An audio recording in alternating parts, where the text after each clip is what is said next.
everyone. Welcome to RealmSmith's new show, Aftermath, a show where I get to sit down with the cast and discuss the aftermath of their choices. There will be spoilers tonight, just a warning, from the entire Into the Mist series. If you haven't got caught up yet, go get caught up and then come back and watch. We will try to avoid spoilers from other series in case you aren't caught up, but no promises. I'm your host, Hilary Z. Joining us tonight, we've got Jason Azevedo and Joel Auge. Hey, guys. Hello, Hillary. Hello. So we've got some announcements to get through before we get started. First of all, I want to give a huge thanks to our friends at Forged Gaming. They make game boards, dice towers, all kinds of really cool quality accessories to take your tabletop gameplay experience to the next level. Use code RealmSmith20, all one word, at checkout to receive 20% off your entire order. Jasper's Game Day is coming up. Jasper's Game Week is on its way. For those of you that don't know, Jasper's Game Day is a charity that raises donations for suicide prevention and awareness. Something that is very close to all of our hearts here at RealmSmith, so we always try to support them where we can. The 11-day event will begin on April 30th and go through May 10th. Our very own Jason Azevedo is running a game on May 7th from 12 to 3 p.m. Eastern or 9 a.m. to 12 p.m. Pacific. The guest stars are Sig Neutron and Hector Navarro. There are currently 2 seats available at Jason's table. They are auctioning them. Of course, all proceeds will go to support their charitable causes.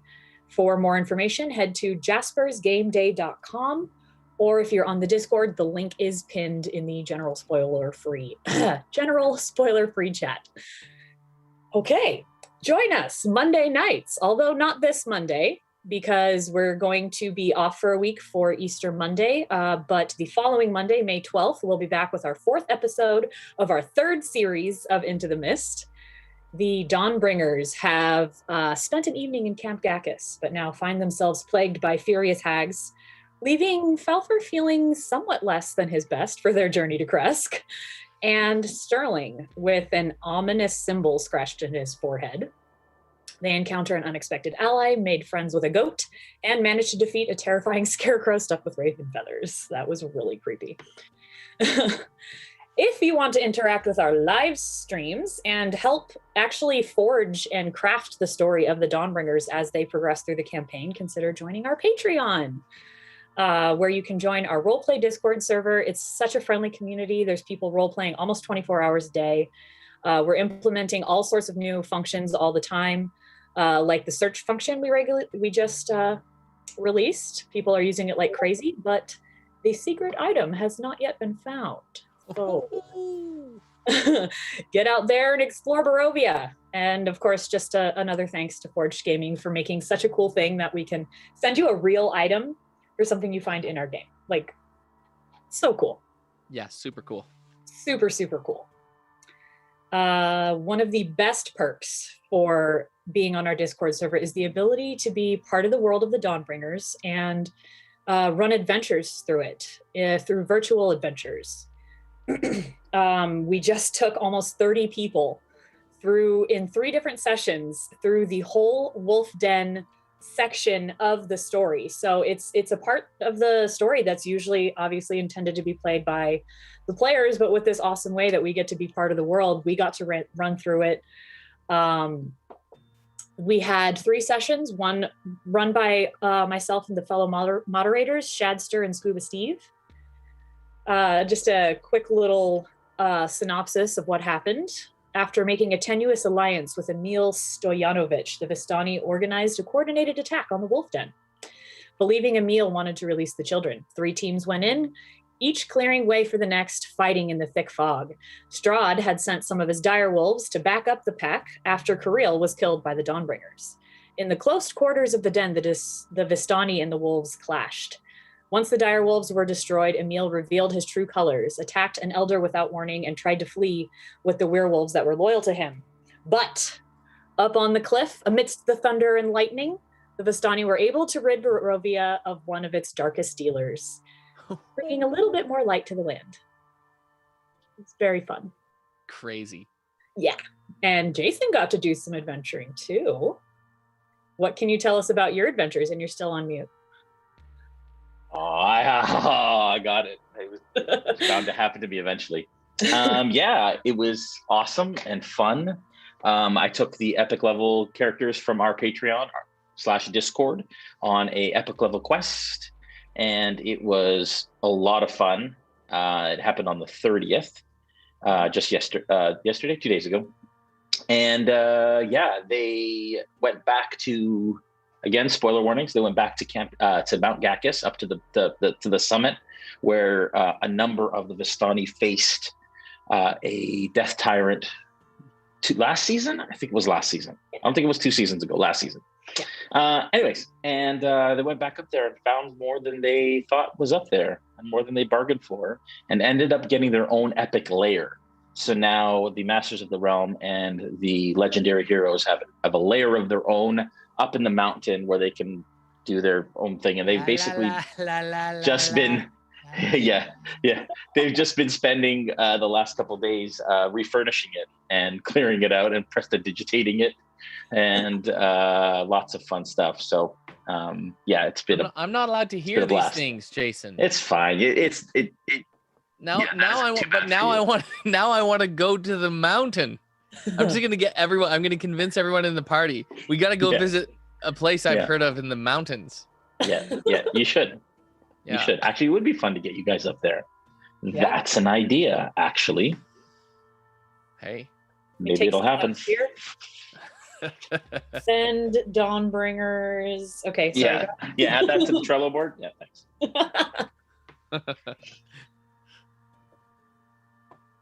Was that all you had to say about that? Yeah, Jay? That's it. Yeah, it was great. Okay. They had a blast. Right. And I think because of that, I think a bunch of other people have now joined Masters of the Realm tier to get in on that action. So it's been great. Oh yeah, it's been a lot of fun. Many shenanigans. Yes. All right. Well, then I guess we can get to some Q&A, some questions. Let's do it.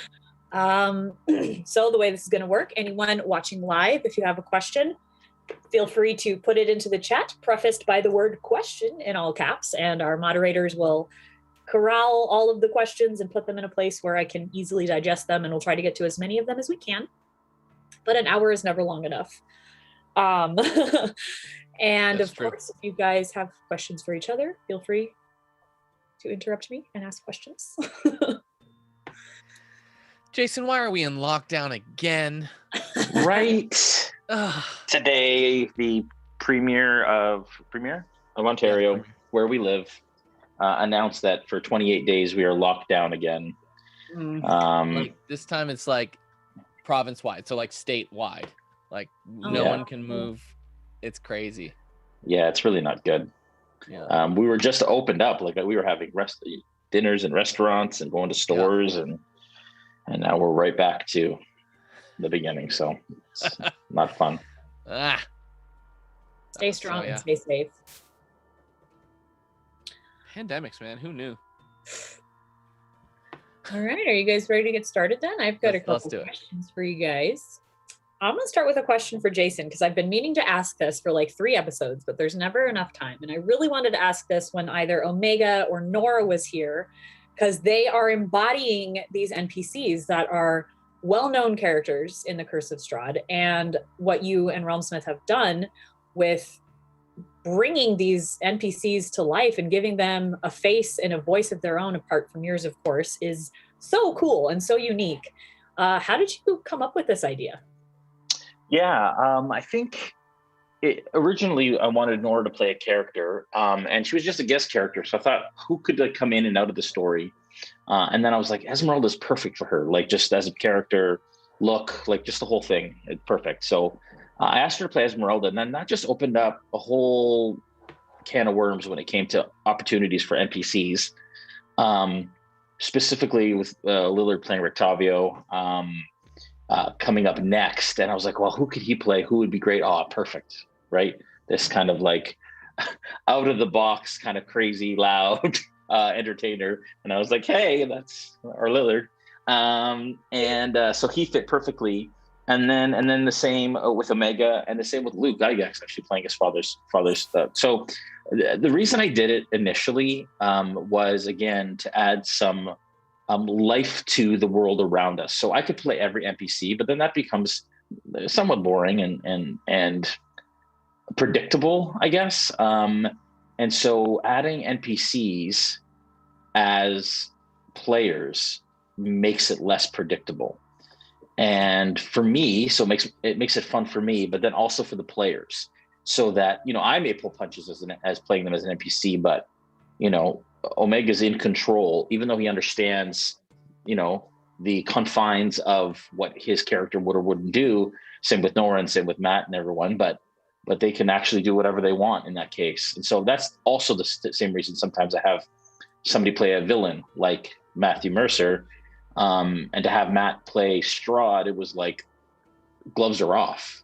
I'm no longer in control of that character, which adds a whole other level of, and Joel can respond to this and how he feels about it, but it adds a whole other level of intensity, I guess, to the experience, I think. So I'm glad I did it, and I'm going to continue to do it because it's a heck of a lot of fun. Hey, Jay. And Bruno's snoring, so I have to mute in between me talking. Yeah, no worries. Can you hear him in the background? No. Oh, okay, good. Then I don't have to mute. There was a point in time when RealmSmith was doing the boxes where we were talking about making videos of the characters that were showing up in the modules. Remember that? Yeah. And I recorded Brandon at your house, and we never did release that content that way, but it was not far after that we started making connections with a bunch of players in the world. You kind of like were going to trade shows and stuff and making friends with all the bigwigs, and I think there was a natural progression from us wanting to make an NPC something that was unique for modules and for encounters, into wanting to just extend that into the live play games, right? The live streams. And like, I'll say this about you and about just like everyone on the crew, I would say, like, we're not afraid, even if it looks like it could fail or people don't do it because of the, like, we can't control it as much, we'll still try it. And sometimes it goes incredibly well, and sometimes it goes disastrously bad. Yeah. But and I mean, also, yeah. And there's something about our cast too. For the most part, they're not afraid to fail because fail creates story. Yeah. So, I mean, we've had this conversation every time. It's like, you're like, man, I really didn't want Falpher to die or Punk Rock, because both of them have almost died a number of times. But I don't mind if that happens, because it just creates incredible story. And so it's more about creating a narrative and a story together rather than power gaming it. And that's pretty much all of our players. All of our players are very kind of interested in creating that narrative together, more so than outplaying each other or anything like that. Yeah, you don't come to watch RealmSmith because you want to watch us like use our technique well. Yeah. Definitely not me with the rules, that's for sure. or really any of us as players. But I mean, I can't tell you how many times YouTube comments have been like, "Wait, that shouldn't have happened. Like, you couldn't do that." But that's because we favor the story, and that's my excuse right now. That's because we favor the story over the rules. Yeah, I think it's better to focus on the narrative and not get so hung up on the minutia. Yeah. Like you said, sometimes when things go wrong, that is the best possible story. Totally. Speaking of things going wrong, Falpher had the most terrifying dream. Yes. Questions for you and for Jason on this one. Because, wow. First of all, like, how is Falpher feeling kind of being targeted by something that is so obviously real but feels so untouchable? Yeah, I think you kind of experienced some of his panic in me, the player, panicking about what to do. Like, what do you do? This is not a being that you can engage with in any meaningful way through a dream, at least not that I'm aware of still. And Jason's obviously holding his cards close to his chest when it comes to like giving us any hint about how to deal with the hags. I will say, I think Falpher and all of our characters, we have agreed on the approach being that our characters grow over time, right? So we're not really playing the same way season 3 as we were season 1. And in fact, if you go back to season 1, which I did a few nights ago, I went back to some of the early Falpher stuff just to kind of remind myself, was this the right accent that I was doing? Yes, it was. Okay, good. But it's remarkable how different he will engage with the other party members, and even just internally from, you know, the internal dialogue that he has with himself in an ongoing way. It's really quite amazing to see. A lot of it comes from the growth that he's making with other characters. So when the hag came around, it was like, oh no, not this again. You'll notice that I immediately, like Falpher, immediately knew there was something up in the dream because he looked back at his body to see if he was still there. Right? So, and that was metagaming. That was just what Falpher would do, given that he's had experience with hags before. So yeah. So what sucks is that I still don't know what the heck to do about it. I'm kind of curious to know what the spell was that you were going to cast, and then you realized you weren't Plunk. Oh yeah. What were you going to cast? I was going to cast psychic. Let me go load it. Knife? No.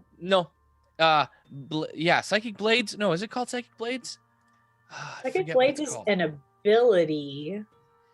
Yeah, let me find out. I'll tell you exactly.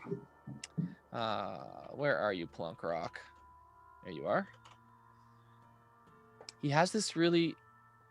It would have been an attempt at best, and that's fine. Like like everything else, I likely would have failed anyways.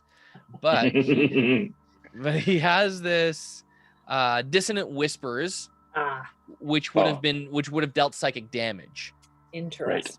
So, and I have no idea whether hags deal well with psychic damage or if they're just like whatever. But anyways, so that would have been my attempt. You can't hurt her physically. Maybe you can hurt her mentally. That makes sense to me.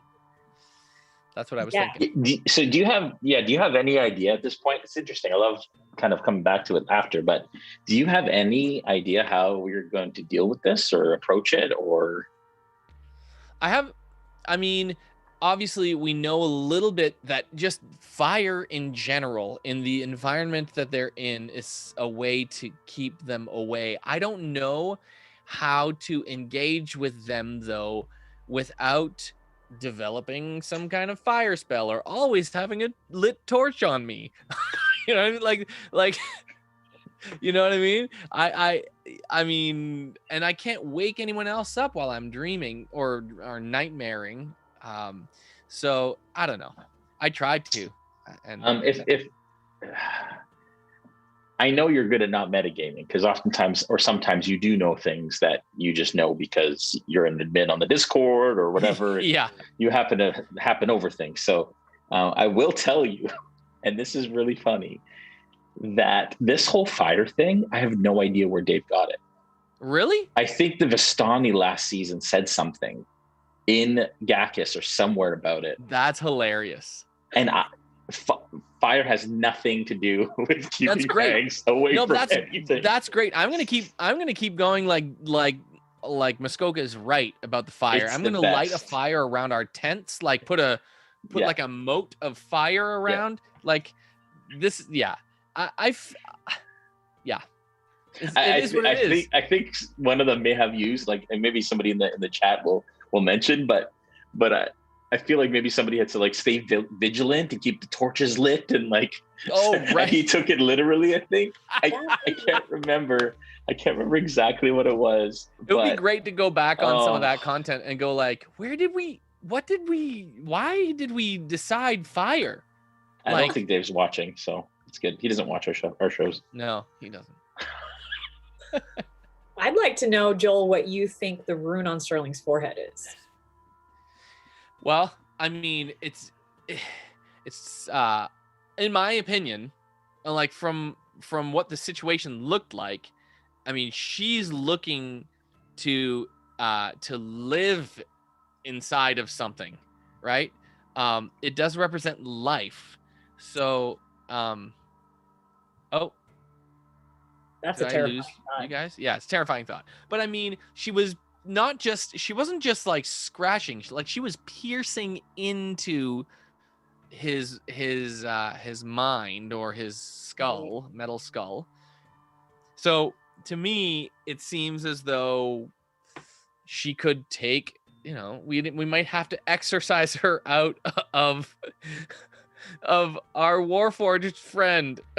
Oh, can you imagine how scary it would be to fight a hag in a Warforged body? Oh man, I'm terrified. I was terrified thinking about it as it was happening. Oh, you guys, see, you shouldn't give me ideas. Oh no. Because now I think the Night Hag might become the 9th personality in Sterling. Think about it. But that's what that was legit idea. what I was afraid of. That she was trying to get in. Oh. That's a great idea. Oh no. What have we done, Joel? See, our imaginations they're way worse than what people, than what we are supposed to be thinking. Like, this is an abuse of the use of the term collaborative storytelling. Yeah. And can you get PTSD from storytelling? I think you might. You might be able to. Yeah. I think every party is terrified of splitting the party and going into mansions in the forest. So I think that's a little bit of that. Yes. Yeah. And it does seem odd that every mansion in this world is dilapidated, out in the middle of nowhere, runic, and doesn't have anyone living in it other than a whole bunch of dead things.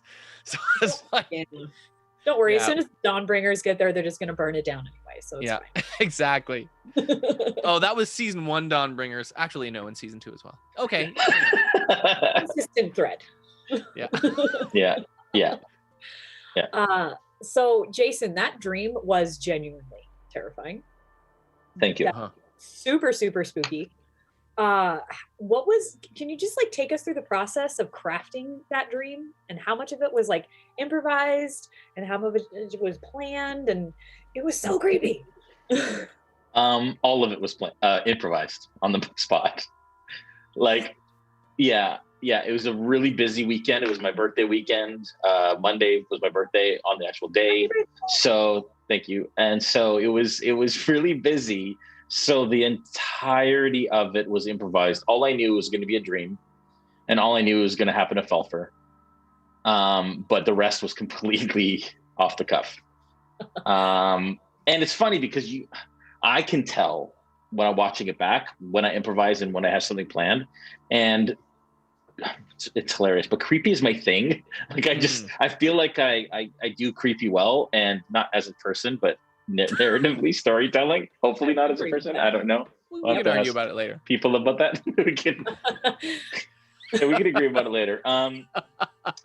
But yeah, I don't know. Maybe I've seen too many horror movies. I don't know what it is, but just that feeling, like when I did the thing, I could see like the physical reaction from the cast. Yeah. And the best part of that whole dream was watching Omega go, nope. Yep. Just like the whole, back and watch it, Joel. The whole time he's like, oh man. Yeah. And nope. at the time Nora's like, what is happening?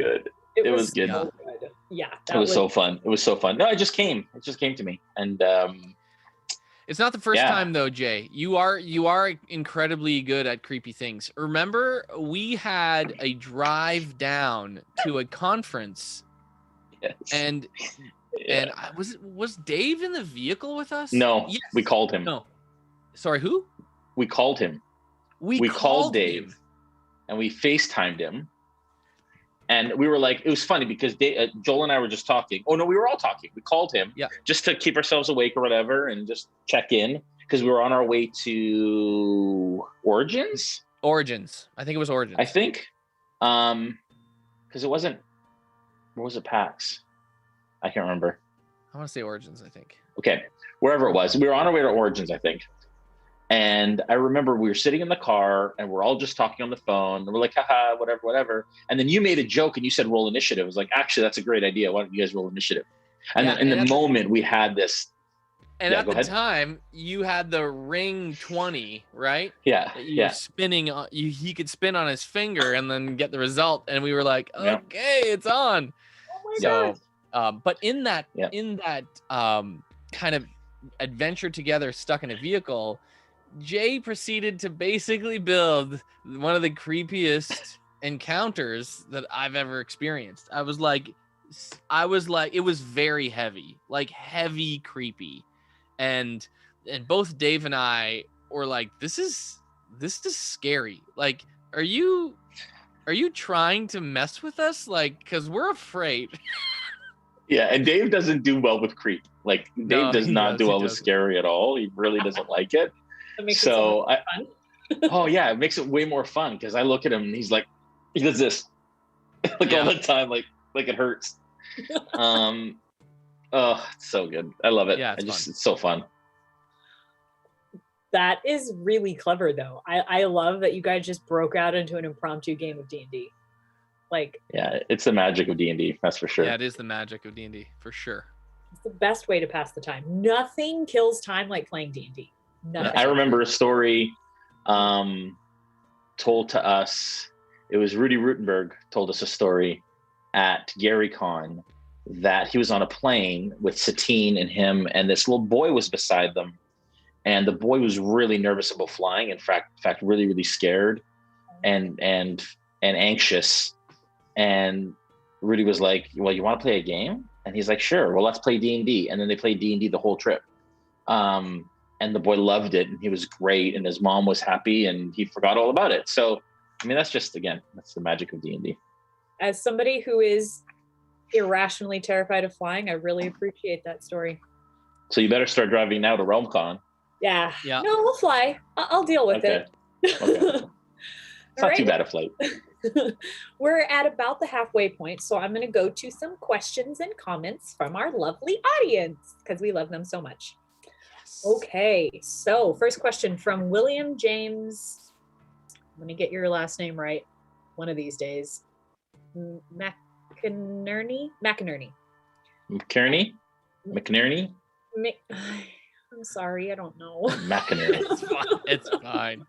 I'm sure he's fine with it. It'll be fine. McInerney. That's what we'll call McInerney. I'm trying, William James. When are you going to clear the items being sent by the Mac and Ernie? McInerney. That's how you say it, McInerney. That's what he just said. Okay, cool. Well, thank you. I will try to get it right. When are you going to clear the items being sent by the Vistani to the Dawnbringers? Oh, that's a great question. Well, those items going from the Vistani to the Dawnbringers are probably on their way to Bone Grinder, where the Dawnbringers aren't. So when the Dawnbringers pass back through, that's probably when that'll happen. Okay. Yep. And the reason that makes the most sense is because we do really, I mean, you guys are obviously going through some major efforts to make sure that the Discord gameplay and the actual gameplay kind of works in tandem. So the more we do to interrupt that, the less fun it is for everyone. The more we do to kind of try to make them work, the better it is for everyone. Yeah, it's true. We're working on it, I promise. Yeah. Question from, I think this is from Giardani himself. Jay, what is the background on the goat? Oh man, such a good, okay, I didn't get to say it during the episode, but Jason, so far, of all of the accents that you have done, the goat is my favorite one. I am not even kidding. Favorite accent Jason has is the goat. Favorite one. It was completely improvised. I didn't know he was going to talk to the freaking goat. And I'm like, how does a goat talk? Is it different than a sheep? Am I supposed to, did I sound too much like a sheep? Is it a goat? Is it a mountain goat? Is it just like a prairie goat? I don't know what it is. This is so good. And then Dave said I started getting into like my patois Jamaican accent. And then he was making jokes in chat about in the Zoom chat about it being curry goat. And then I just like, I don't know. Dude, it was so good. It was honestly, it was so good. And right now I feel like Rhodey. Like that's what I feel like. Oh, Rhodey. What I would do for some of that. Critical Bard asks a question. Critical Bard's watching us. What? Hi, Omega. Welcome. We can do and that. Also Reese the Northman, the Northern Shaman, is from North Bay. Oh, North Bay, Ontario? Yes. That's my home ground. Greetings from North Bay. Cool. That's awesome. Can we ask the Critical Bards question?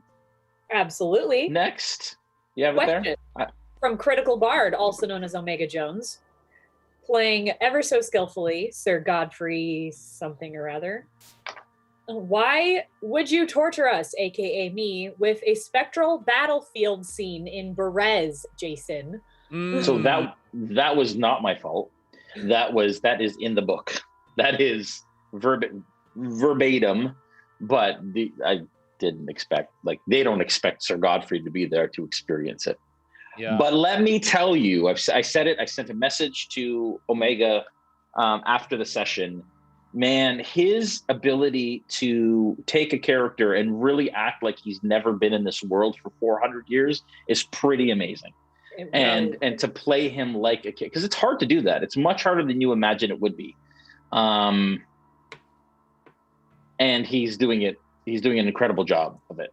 It's and I know how hard it is because I had to play a Tortle.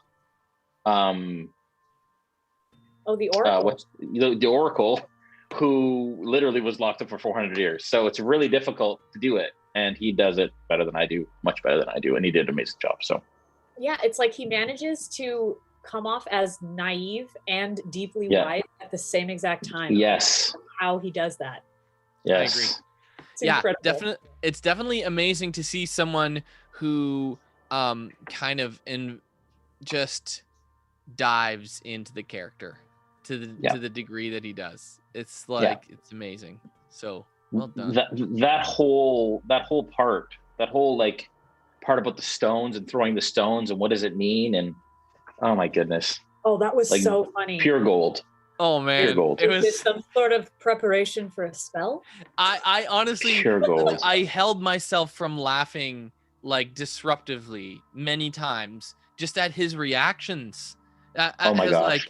It's like I will wait here until the training is complete. I'm like, what? Yeah, this is amazing. Yeah. Dave came over that night afterwards for my birthday, and we watched it back.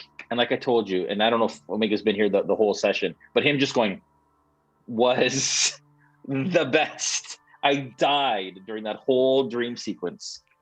It's so good. It was so good. Alrighty, so we've got a question from Bernardo Paiva. Hello, Bernardo. Bernardo! Is Van Richten's Guide to Ravenloft going to play any factor in this season? I was going to ask that question tonight. Many factors. Yes, I am waiting on our advanced copy of it, and then we'll find out how much we can use from it and how much we can't. The only issue is that Van Richten's Guide comes out in May, which is the end of more or less the end of our season. So it's going to be hard to implement a lot of it if we can't use any advanced stuff. But we'll talk to the good folks at WotC over there. It's definitely on our minds, though. Yeah. Alrighty, question. Oh, no, obrigado. Question. We got Bernardo. Huh? Sorry. Obrigado. I just said thank you as Portuguese. Oh. We've got a lovely pun from Chris Sanders. Perhaps Falpher should try a ring to engage with a hag. We've got we've got an explanation from Mr. Carrot. The fire comment was from when they came to Camp Barbanegra one episode and got to talk to us. So apparently it was Mr. Carrot's fault. Yeah, and frankly, I think the more the Vistani can misinform the party, the more fun it is for me.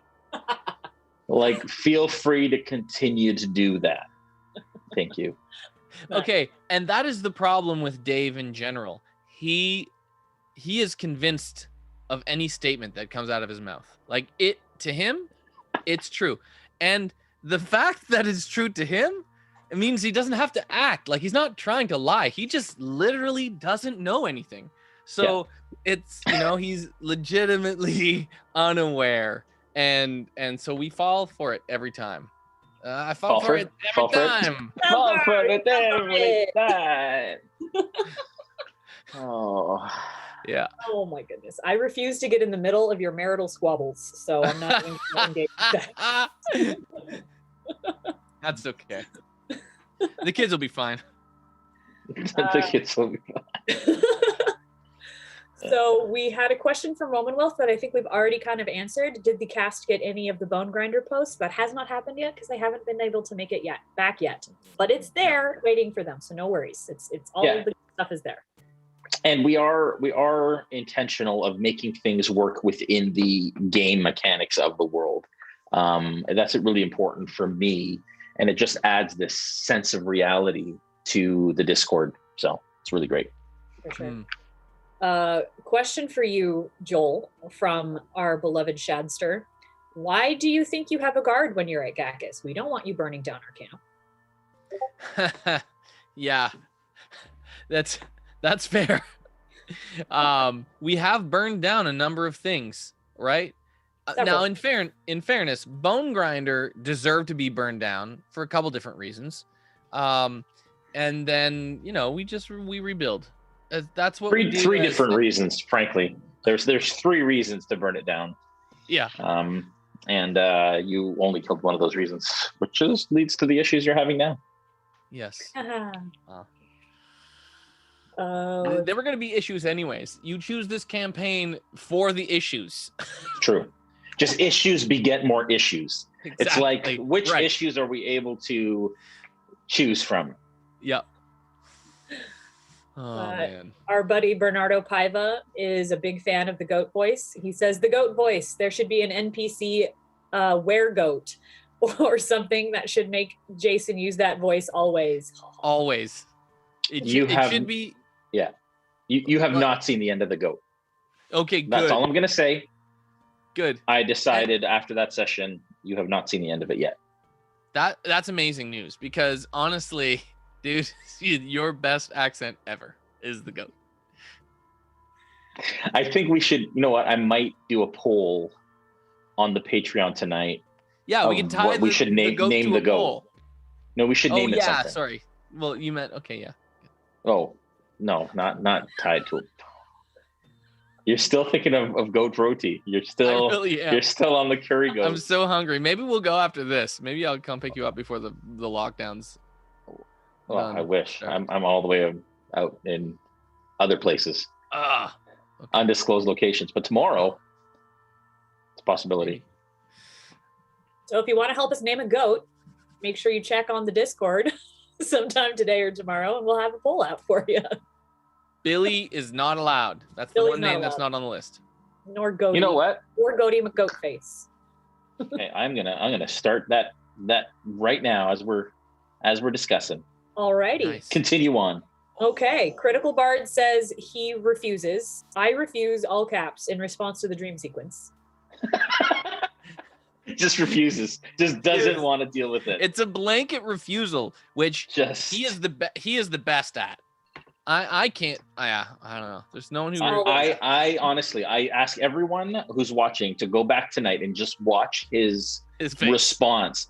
Just watch his facial expressions through the whole dream sequence. He did the same thing. It was amazing. Go back, watch it. It's great. The most solid of the solid nose. Yeah. Julian, our beloved Julian, defender of against internet gremlins. Matt Mercer does plants. Jason does goats. Yes. I'll take it. Yeah. That was quoted exactly as I'm sure. Yeah. Exactly. Barf Battlebrain has a comment. I don't like scary in real life. Never liked it, and I'm nearly 50. But I love Ravenloft. It's the nervous tension of the narrative that pulls you in, and to be a part of it is great. Yes, agreed. Yes. I'm even enjoying, like, because I'm doing some music right now, just in line with the whole world of Barovia, and it's just there's so much material and emotion built into the darkness of the world that just draws something out of you. It's kind of, it's a really inspiring world, even though the inspiration is dark. It's cool. Yeah, it fosters a lot of teamwork and togetherness and family. Like what Sterling keeps saying, the more we bring people together, the better this will be. And that's such a good analog for everything else going on. Yeah, totally. Yep. Maybe someday we'll all just be Dawnbringers. We'll bring the world back to where it's supposed to be. Chris Sanders has a question. I'd say it's for Critical Bard. Are you sure you aren't actually 500 years old? Are you sure you're not an immortal being? I'm convinced he is. I'm convinced. Yeah. he said the audacity, the Critical Bard. William James says, Jay, you're the goat whisperer. And I'm not sure who this is from. This suggestion for the goat name. Somebody says it should be named Orcus. Yeah, so I just put in the comments, I said, put your ideas for goat names here. And so now all the goat names are showing up. I like noggins. Orcus is pretty funny. Can you to speed this along real quick, can you just name them out to me right now, Joel, so I can enter them? Yeah, there's a lot of them, but here you go. Orcus, Billy, Joan the Reborn. We said no Billies, right? Yeah, Joan no Billies. the Reborn. Yeah. Who? Joe the Reborn? Joan the Reborn. Oh, Joan. I love it. Weird. Yeah. Okay. Billiam. Okay. Billiam, okay. Yeah. No Billy, so Billiam works. Goat Bonka Ram. Gruff. Goat. How do you spell Goat Bonka Ram? It's just Bonka Ram. Like Goat? Bonka Ram. Ram. Okay. Gruff. Tumbles. Azriel Abyss. Interesting. Gruff. Tumbles. I like noggins because goats, you know what I mean? They hit with noggins. Azriel Abyss. Noggins, just an N? Like yeah. Noggins. Yeah. Yep. Dave Morin. Cabra. Godicus Maximus. Hey. Godicus Maximus. Isn't it Ralph, Mutton, the Herman. We'll be here a while if we keep doing this. Oh, but it's so fun. Okay. Yeah. I got Herman. I got Gale. What was the one before Godicus Maximus? I don't have it here. One sec. Where did I put it? I'm sure you have other questions for us, Hillary, but this is a lot of fun. No, this is all good. Mutton? That's great. Yeah. Cabra was another one. Oh, Fainty McFrost Hooves. Oh. Fainty McFrost Hooves. Fainty McFrost Hoofs. I fear that people are interpreting this particular goat's intelligence as very high when you already told us that it's a 2. So it can't have a multi-syllabic name. You know what I mean? Like it's got to be like 1 or 2 syllables. Because how does its mother call it back to the pen? Well, we can also have Muskoka name it this name.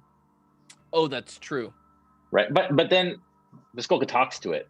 So Yeah. Okay. Thank you, everyone.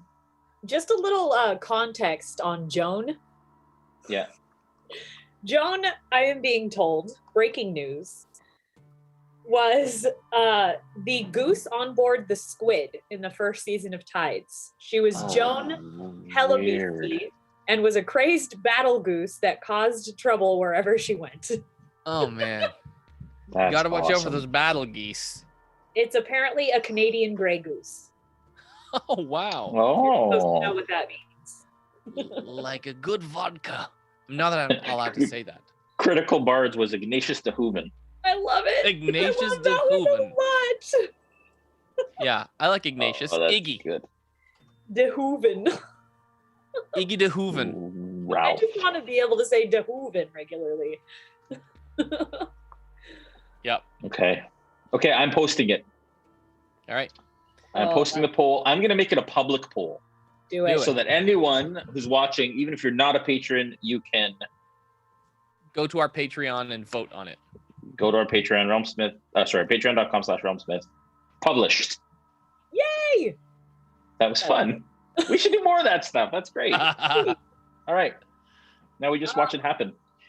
Yep. I'm sure you have more questions for us. Well, that's all the questions from the audience. I'm gonna Cool. keep an eye on them to see if any more of them roll in. But since it is Sorry, just, I hijacked the whole hijacked it. Apparently You that's hijacked English. it. Yeah. I hijacked it. you are allowed to. It. You are totally allowed to. I guess since we still have a little bit of time and it's just the two of you, maybe you could talk about, like a greatest moments replay of how you two decided to start a D&D business together as two guys in your mid-30s. That sounds a little weird, doesn't it? Now that you put it that way, it's a little... Yeah. Well, why did we do that? So why did the two grown men get together and start playing with dolls? Like what? Yes. Yeah, when did that? Action figures, Joel. Yeah, Not sorry. even action. Collectibles. Collectibles. They're collectibles. Yes. And so far, Noggins and Tumbles in the lead. I'm just saying, just so far. I like it. I'll start from where I started, Joel, and then I'll let you take it from where you took it. Okay. That makes sense. Yeah. I took it. Yeah, so I started RealmSmith because I wanted to create a campaign building software. It was basically my idea. I come from video game background and some web background, so I wanted to put those two together and make it a lot of fun and all that. And so I started a crafting channel because I wanted to kickstart it, but I needed an audience to kickstart to. And I knew that you needed to build an audience first before you launch a Kickstarter. So I started doing all of the crafting videos, and then I got in touch with WizKids and Vallejo, and then started doing stuff with them together. And that kind of started our whole painting, crafting sort of thing. But it was actually Todd and Dale, friends of mine, who we sat around one day at a party. We're like, hey, we were all reminiscing about times where we played D&D apart from each other in our childhood. We said, man, we should really start playing D&D again. So we started playing in my basement. And then I started asking some more friends to join, and then it became a bit bigger. And then I built this kind of tavern in my garage just for immersion. And then I asked Joel to come check it out one night. I was like, Joel, you got to come. You used to play. We started talking about D&D. He's like, dude, I love D&D. My brother played D&D. He used to play when I was a kid. I said, dude, come check it out. And then Joel can take it from there. Yeah. So like when I showed up at Jay's house for those first few times, and he showed me the amount of work he'd put into his garage to turn it into a tavern, like it's all this stuff is still on Instagram, by the way. So if you just go to our Instagram, our RealmSmith Instagram, you'll see, like, you'll be able to go way back a couple years and see the awesomeness that was his original garage design tavern. And I was so floored by it. I was like, I at that point I wasn't even playing. I was just there to watch the guys play. And I was like, well, if I like watching this stuff in here because of the environment, it did help that we would have, some libations afterwards. But But yeah, I was just like, this is too cool. We should stream this. And so the rest really is history. We've been doing campaigns under the eye of cameras and other people now for at least how long now, Jay? 3 years? 3 years at least. May even be 4 years. It might be 2016 is when I started RealmSmith. And it was a couple years after that, I think, that we started streaming, I want to say. Yeah, I have to look back to see when the first episode aired on. Yeah, and it hasn't come without its challenges, right? Any new business, which is kind of like my background is in building businesses. It's actually quite challenging to build a content business. And that's why at first it wasn't even a content business. It was a physical box business that we were building so that we could actually keep playing D&D together. And it's funny how things have spun around, and now the content really is what kind of keeps the thing alive. And I mean, we honestly, I say this with all of the sincerity in the world, like without the Discord, without the community, without people watching us play, I mean, we really, like, RealmSmith would not exist. Like, it just wouldn't. So we owe everyone who's watching and all of the people who have watched over the history and supported the Kickstarter and, like all of the things that you guys have done to kind of help us get to the point where we're at now is amazing. It's just unreal. So we just, that's the story in a nutshell. That's amazing. We are very, very glad that it all worked out the way that it did. Yeah, you know what? I get messages daily on the Discord from people telling me like, so thankful you guys are doing this. It's helped me get through a really tough patch, or, going through some major issues in my life. I just needed some time to get away from this, and you guys made me laugh. Or, having a struggle with my family, I escaped to RealmSmith stuff and I've caught up to season 3, and now I'm a huge fan. Like, there's a multitude, and it's like every day. Like, so there's a multitude of people who somehow see this as valuable, and I think that drives us forward to make it better, to make it stronger, to try to serve the community better. And we're not the best at it. Like, we could be a lot better, but we're trying really hard. So, yeah. We have such a good community. Yeah. Seriously, we love you guys. All right. Well, we have some more questions. We are. Noggins is winning, by the way. Noggins is still winning with 7 votes. Noggins! Yes! I said it early. Noggins. Not to influence the vote. I'm not saying that matters. I'm just saying Noggins for the win. I'm sure you're not pushing your own agenda at all. Okay, so let's see here. I think we have time for a couple more questions. Comment from Glenn Lockwood, longtime viewer, for you, Joel. He says, I think the music is great, Joel. I love them so far. That's kind. Thank you. I'm very excited about. I just started a new one today for Rime of the Frost Maiden. Different campaign world, so I'm very excited. I'm back. Sorry about that. My computer froze momentarily. No worries. Did you hear? The comment from? Yeah. He started to answer it. Joel, you go ahead. Actually, if you want to talk about it a bit, Joel, you can. I was just saying. I love composing music. I really do love it. I've done some stuff for film and television before, but this is different because it's like the way, just so you know kind of how I go about it. I write a full song, and then from that I pull pieces and make like loops out of them so that people can use them in their campaigns. Cool. And I just finished today. Actually, I didn't finish. I started the first melody for a Rime of the Frost Maiden. Icewind Dale? Yeah. Yeah, Icewind Dale, Rime of the Frost Maiden is the whole. Yeah. So basically I've kind of like read a few of the lore pieces that are out on the internet, and then listened to some like scenarios that people have gone through in their campaigns, and now I'm writing a song that will be the base for all of the loops that I build for that campaign world. And it's so fun. I mean, it's so fun. So I love it. I can't wait to release more stuff. It's such a cool combination of artistic outlets. Yeah, they really do match well, like D&D and music. Cool. Yeah. I mean, D&D is not the same without music, and having things like Sirenscape and all those sorts of things really, really bring it to life. Yeah, super cool. Question from Edward DDO for Jason. How do you feel about the group going against Baba at this point? It's a little early for where they are level-wise. I think that obviously, according to the book, they should be a higher level.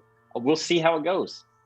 And to that, I will say to my party mates, is it a little bit early for us to go against Baba right now? You guys have been early the whole time, though. You really have. And really, I've been kind of making those challenges kind of fit where you guys are at rather than vice versa.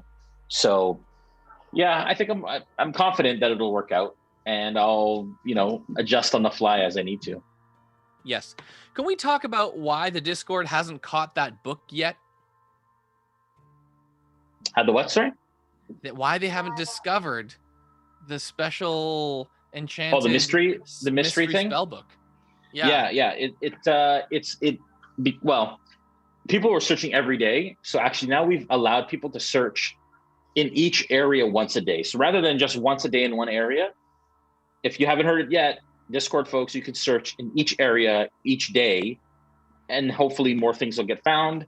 We're learning this as we go. So we realized that the percentage that we had was just low. So we're giving you more chances a day to find it. If that doesn't work, we'll up the percentage. But it's out there. It's like roll up the rim to win. You know that, Jay? It's like the Tim Hortons roll up the rim to win thing. It's like you just got to go and roll this thing up and hopefully get a prize. Yeah, it's great. It's really good. It's because Avre hates us. That's what Mr. That's true too. She is fickle. That is true. Avre does hate you, but it's okay. Roman Wolf 007 wants a one shot with Warforged, Nora, and Goat Druid Jason. I'd watch that. Barf Battlebrain says thanks to RealmSmith and all the mods for the live quests. Cool, huh? And seriously, mods and like crew, you guys are killing it right now. It's like it's just so good, so awesome. The labor of love. Yeah, you guys, the Smithgardians work tirelessly. Yeah, they really, really do, and it's been. And this season we've upped the ante. Like, I don't know. I mean, Hillary, you can tell me, but the workload has probably doubled. If you were to put a number on the amount that we're doing this season compared to last season, it's like a little bit higher. Yeah, tripled. Yeah, but it's so exciting. Yeah. It's so fun. We're creating something that's unique and really engaging for people, and we have a fantastic team. I cannot say enough thank yous to my fellow moderators. They have taught me a lot, and they are just amazing. But you know what? They're awesome. You guys have started a fantastic company and a great culture, and it all starts from the top. Aww. Super pumped about the future too. Super pumped. Yeah. Like the Patreon just continues to pick up and snowball, and it's surpassed all of our wildest imaginations as to where we'd be at this point. And we just have to keep finding new content. Like this secret Gakkus layer that we've just released, it's almost full already. And I'm like, okay, well, we got to figure out now what we're gonna do, because everybody kind of up their pledges. So these are all great problems to have. Yeah, in the content world, that's the problem you want. You know what I mean? Like people excited about going through the things that you have made. It's the problem we've asked for. So thank you for liking the stuff. 100%. And Noggins is a juggernaut right now. I don't think Noggins is going to get knocked Noggins down. Is not. It's not going to. Yeah. Nice. Do we have time for one more question, or should we call it? It's 6:00. We can feel the question. Okay. It's the internet. It's a question for you, Joel. Matt Machinsky wants to know what it was like RPing the dream sequence. Were you nervous because we were sweating? Yeah, it was scary, but only partly because I know Jason does scary well. I've lived under his hand of torment before. So yeah, I knew it was going to be scary, but I knew it. So I was not sweating. I was partially prepared to kind of try to at least be useful, which I wasn't, by the way, at all. But yeah. All right. Just want to read these last couple comments because they're just real quick and they're really sweet. William James says, it's been amazing watching it grow since I joined the server last Into the Mist season. So amazing. And Sakura163 says, "Aw, we watch because we love you guys and what you create." Yay. Thank you. We love you too. Yeah. You guys. And honestly, like I said, we wouldn't be able to do this without all of our Patreon community. And again, the fact that you've blessed us with your funds and your hard-earned money, we wanted to do more with it. And that's why we moved to Patreon, so we could do all the things we're doing. We weren't doing nearly as much as we're doing for the community before as we are now. So we just hope to continue to make that promise and to fulfill those promises and to continue to create an awesome world that you guys can hang out in like 24/7.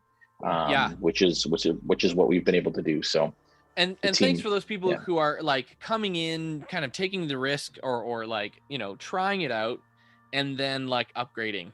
I think to me that's a testament to the value that our community, the moderators, the Smithgardians are providing. It's like it's one thing to kind of just come in and see for yourself with a little bit of money. It's another thing when people are like, no, we really love this, and so we're gonna throw some resources at it.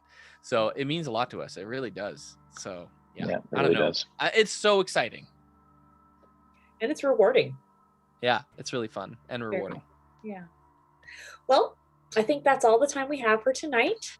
So I will say, sorry, if I can, I'll say one thing, and that is that the Black Dice Society game that Nora's in, it's the official D&D game, is actually live now. And so you guys can check out that premiere if you like.